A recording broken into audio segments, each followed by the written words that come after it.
L'exercice de tir a visé un objectif flottant, en l'occurrence un ancien bâtiment désigné comme cible, où il a été procédé à la simulation d'une bataille navale proche du réel contre un objectif ennemi. L'exercice a pour but de perfectionner la maîtrise des armements dont disposent les forces navales, notamment les missiles contre les bâtiments de guerre,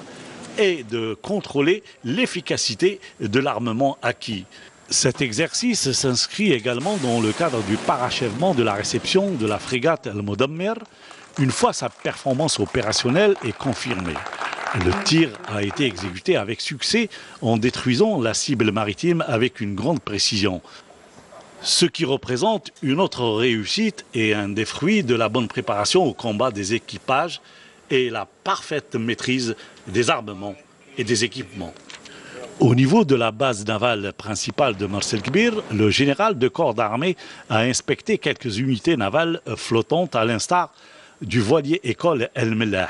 avant de se réunir avec les cadres et les personnels de la façade maritime ouest, où il a prononcé une allocution d'orientation dans laquelle il a tenu à féliciter l'équipage de la frégate El Modammir pour la bonne maîtrise des armes et des équipements. Saluons les grands efforts fournis pour la promotion des potentiels de nos forces armées, étant une composante intrinsèque de l'armée nationale populaire, et ce en misant sur une ressource humaine compétente et capable de faire face à tous les défis rencontrés. إن الحقيقة التي لا تحتاج إلى توضيح وتغني عن أي بيان هي أن القوات البحرية قد بلغت في السنوات القليلة الماضية نهضة. L'évidence qui n'a pas besoin d'être démontrée que les forces navales ont connu ces dernières années un puissant élan dans toutes leurs composantes. Cet élan dont nous jouissons aujourd'hui de ses fruits sur plusieurs plans, grâce à l'intérêt qui leur a été accordé par le haut commandement et avec le soutien, l'appui et les orientations de son Excellence le Moudjahid, Monsieur le Président de la République, chef suprême des forces armées, ministre de la Défense nationale.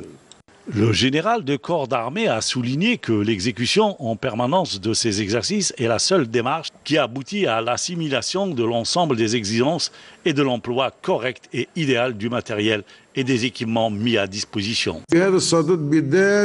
لقد أكدت أكثر من مرة إلى تطوير قوام المعركة لقوات مسلحة هو هاجس. À ce titre, j'ai réitéré maintes fois que le développement du corps de bataille de nos forces armées constitue notre ultime et permanente préoccupation qui nous demande toujours de pérenniser la démarche de persévérance, de conditionner et d'aménager le chemin de la victoire et d'imprégner les esprits de ces semences afin que l'Algérie demeure à jamais dans nos cœurs et au-dessus de tout, et pour que ces remparts restent forts avec l'aide d'Allah et avec la force des enfants de l'armée nationale populaire, digne héritière de l'armée de libération nationale. Ensuite, le général de corps d'armée a écouté les interventions des éléments qui ont toutes convergé vers leur immuable et éternel dévouement à l'Algérie et à son armée nationale populaire, et leur total engagement pour sa sécurité, sa stabilité et son unité jusqu'à la dernière goutte de leur